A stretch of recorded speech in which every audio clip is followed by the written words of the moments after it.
Hello everyone and welcome back to Inside the Nest. My name is James Greig. And I'm Dhanny Valverde-Suazo. With the semester winding down, spring sports are in full swing. One team in particular that is lighting it up is flag football in their inaugural season, which has earned itself the title of Best in the Nest. Now Dhanny, what is Best in the Nest? Thank you for asking, James. It's a new segment on Inside the Nest. Our crack research team searched far and wide through hours and hours of Montclair State games to find the one play that deserves the title of Best in the Nest. You're going to love this one. Flag football, April 6th, Montclair State hosting Kean. The Redhawks were ball hawking on defense. Look at the hops on Giannamarie Greenhalgh. She plucks a pass right out of the Cougars' grasp and runs it all the way back for a pick six. Do not throw on this Redhawks defense. Montclair State football coach Mike Palazzo called this defense, quote, the best he's ever seen. Just an amazing display of athleticism and hand-eye coordination by Greenhalgh. The sophomore soared into the air, reading Jazreel Miranda's eyes. This is how the electric play sounded live with our own Thomas Gaffney Jr. on the call. Miranda drops back, throwing downfield. That one's picked off by Greenhalgh. She's still up, going down the left side. She's still up. She, 10, 20. She is gone. Greenhalgh with the pick. She runs it all the way back for 6.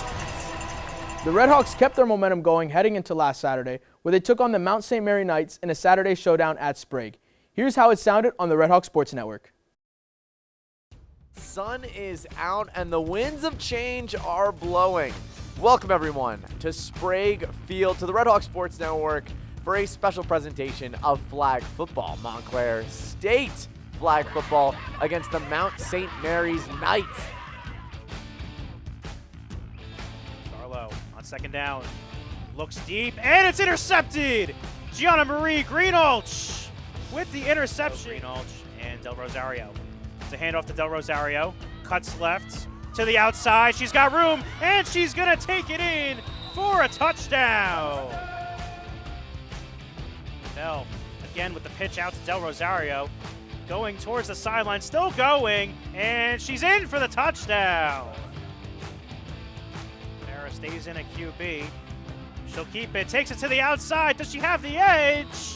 She does! Touchdown, Montclair State.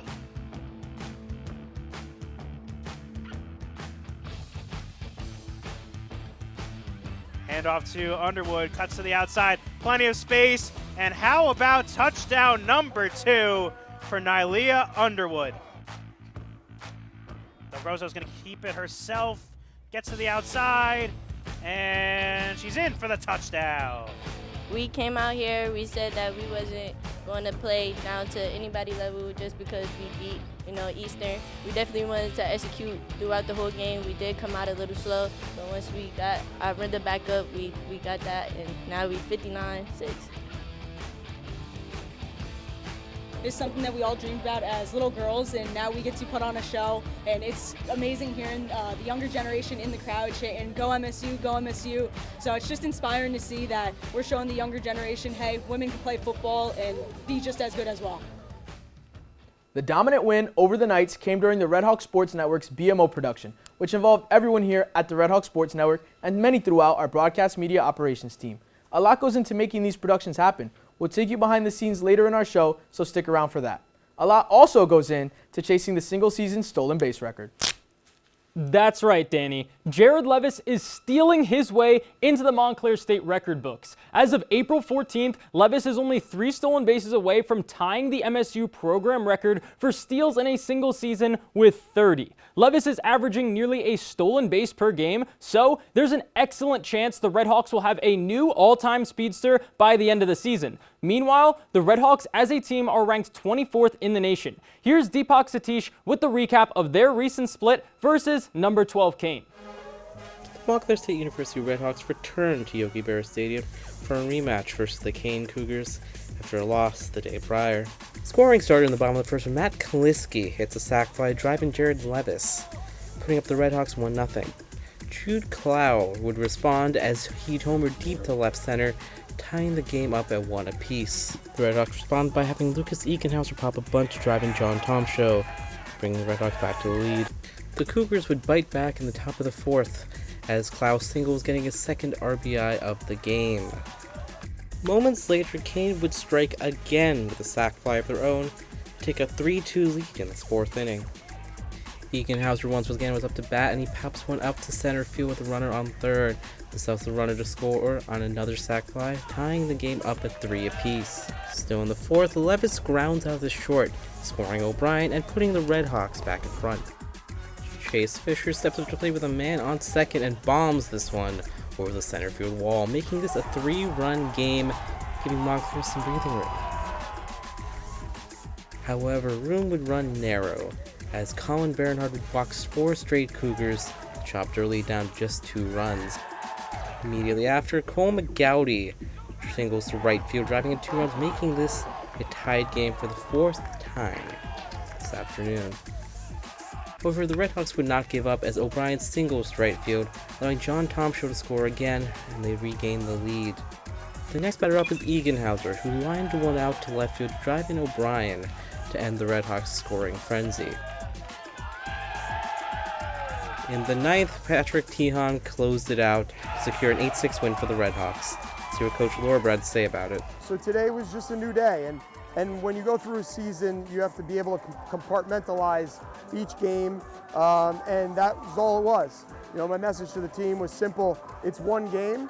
I thought how we approached it was unacceptable, and that's on me. That's not on the players. And so today was about resetting our standard, having a better focus, and coming out prepared to win. Following the series sweep over TCNJ, the Redhawks have moved up into second place in the NJAC, right behind Rowan with a 7-3 record in conference games, also tying them with Ramapo. Kean and Rutgers Camden are 1 game behind, with William Patterson in 6th place. The top 6 teams qualify for the NJAC tournament later this month. Speaking of the Diamond, the softball team is also hoping to qualify for the NJACs as well. It's no secret that Montclair State softball has been making strides on the diamond this spring. As the season progresses, the young Redhawks continue to grow and find their rhythm in a competitive conference. This year marks a clear youth movement for the team, with a strong freshman presence stepping into key roles. While the results are still developing, the foundation is being set for the future of the program.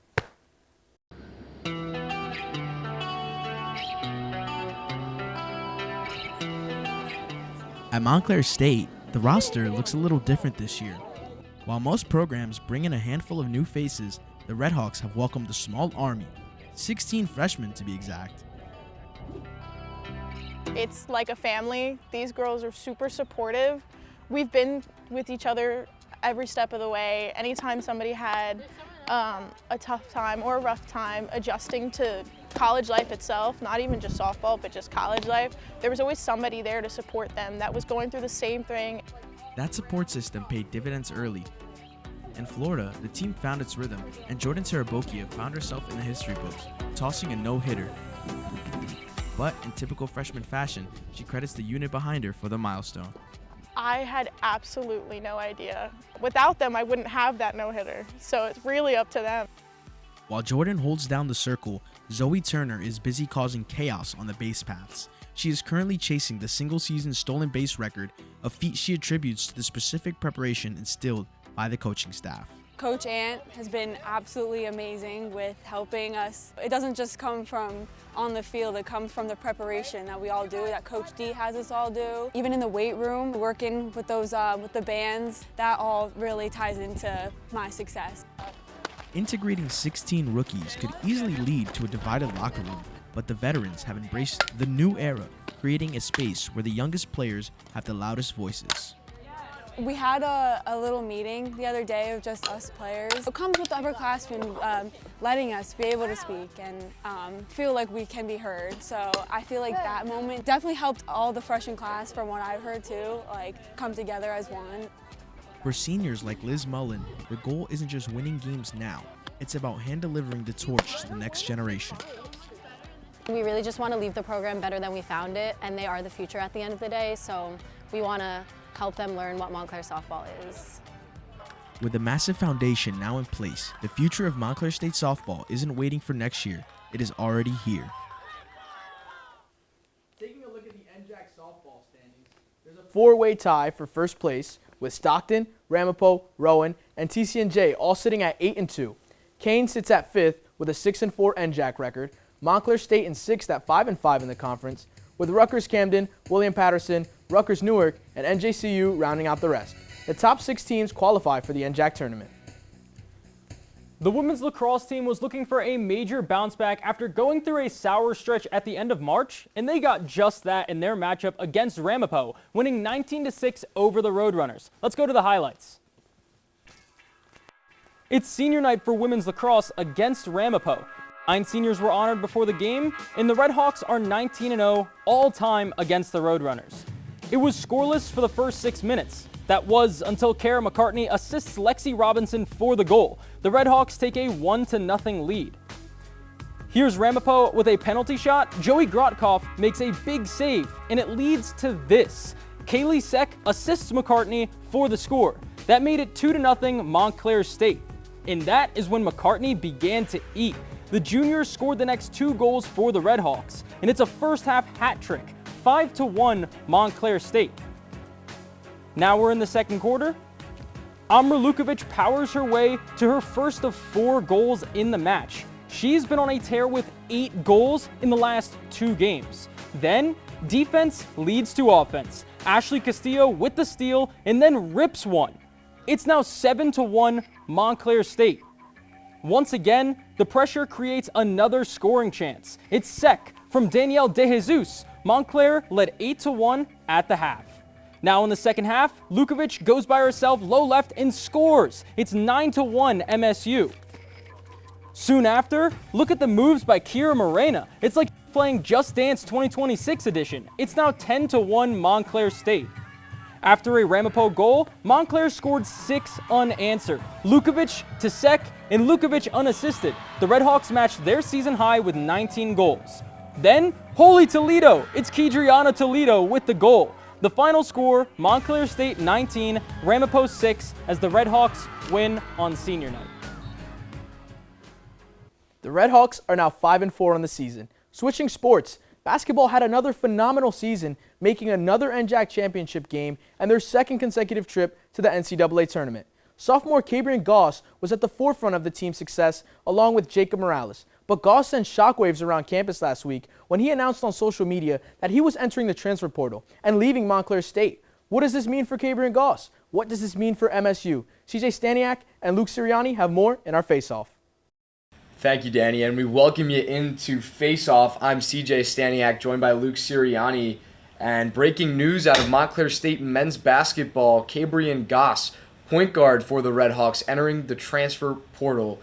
And Luke, I'm just going to immediately turn it over to you. What are your initial reactions? It's been a major surprise to myself and the rest of Montclair State University's campus. You're talking about a guy who came off of his freshman season with an NJAC Rookie of the Year, and then this past year, in his sophomore year, really took that next jump, was winning NJAC Player of the Week titles, and really became a great sidekick to Jacob Morales, and at times at the same level as Jacob Morales and the other players in the NJAC. Yeah, 100%. And we saw cold stretches for Jacob Morales throughout the season where they needed big shots from somebody like Kabrien Goss, and we got those moments and those big shots. I mean, you could talk about the big one at home here against Stockton. It ended up on the Sports Center top 10, and you almost start to see that national recognition, which I guess brings me to my next point. Do you think the national recognition could be part of the reason? Is he jumping up to the next level? I mean, what are your speculations about why he's entering the portal at this time? It could be a combination of things, in my opinion, CJ. I think it can be a part of the financial situation. Maybe he can get a full ride elsewhere. It could also be because of the Sports Center shot, or in the semifinals of the NJAC against Rowan, he did have 7 3-pointers. There were times where his shot got really, really hot, and maybe in his head he's thinking he can do bigger and better at the college level while he still has 2 years left to spare. Yeah, 100%, and obviously there could be a multitude of reasons. It could be financial. It could be him looking to make that next jump, but certainly he believes that in his mind a change of scenery is best for him. What does this mean now for the Redhawks moving forward at the position and I guess really just as a unit? Well, luckily they have such a great recruiting process with Coach Potts and Rossi and the rest of their staff, but for the team it's going to hurt, obviously, if he's not a part of the team come the fall and winter time. But they do have an amazing freshman class, guys like Christian Nicholson. They do have a very young core, so I think without Goss, though, it's going to be a lot different. Remember, you're losing Morales. You'll be without your top 2 players going into next season, and it would just mean that the coaching staff would have to either recruit harder or maybe grab another transfer from elsewhere. Goss wouldn't be the only Red Hawk this year to make the transition from Division III to Division I. We saw women's soccer's Solange Bell make the same transition. She ends up now at Valpo, where she will be the goalkeeper for them next fall. A Division I player and certainly Division I talent. I think we see sort of similar things with Kabrien Goss. Obviously, the height going to be a little bit of a concern, and the size overall. Well, that will do it for Face Off. Thanks so much for joining us. No decision yet for Kabrien Goss, but make sure to stay tuned. We will have it for you on the Red Hawk Sports Network. From CJ Staniak and Luke Sirianni, back to you guys.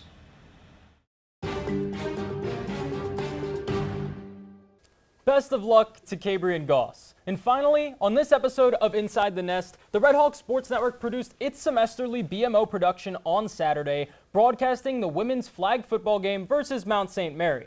Everyone involved had to sacrifice long hours and days to make sure everything went smoothly. And here's a closer look at what goes on behind the scenes in our Montclair Strong segment.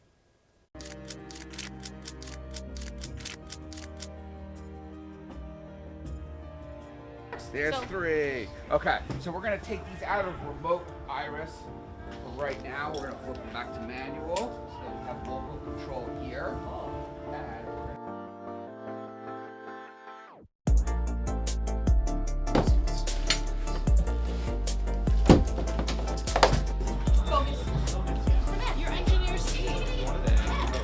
My name is Steve Long. I'm an engineer on the BMO staff. For the game itself, I'll probably mostly be kind of like video utility on the field, as far as also just in the pavilion, so anything that has to do with cameras on the set. So the week of the game, we kind of do like a lot of pre-prep. Even the week before, we're just like gathering gear and stuff like that. So we go through everything that means, every camera, every piece of peripheral gear. We either have to charge things, we have to make sure all the cabling is clean, make sure it's all working. Also, we have to just, if anything needs repair, we had actually one of our power supplies go down, so stuff like that, we had to kind of be ahead of that. So my name is Matthew Wilson, and for the BMO game this weekend? So this weekend, I'll be both senior engineer and shader. Over the years, we've gotten good at putting this project together.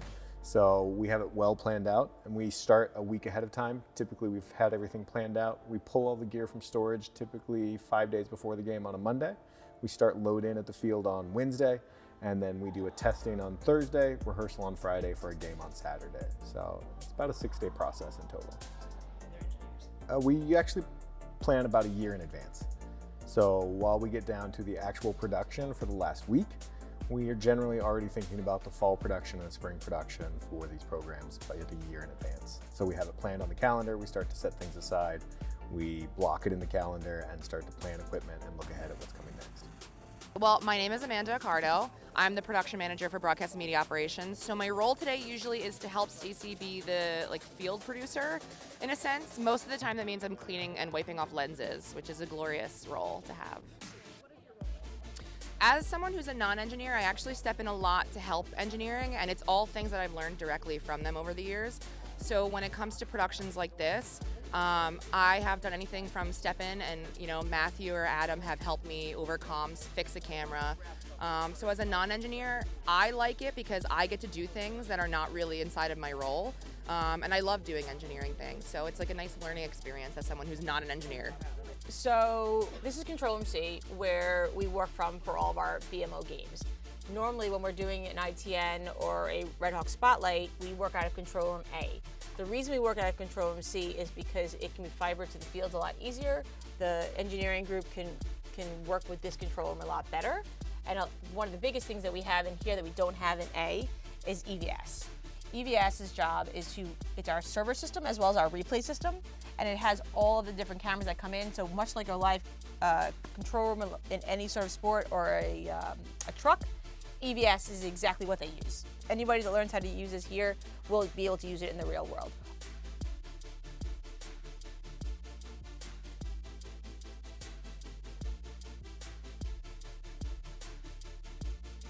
Everyone at the Red Hawk Sports Network did amazing during the BMO production. And Speaking of production, sophomore McKay Albee has produced a new record in Montclair State track and field.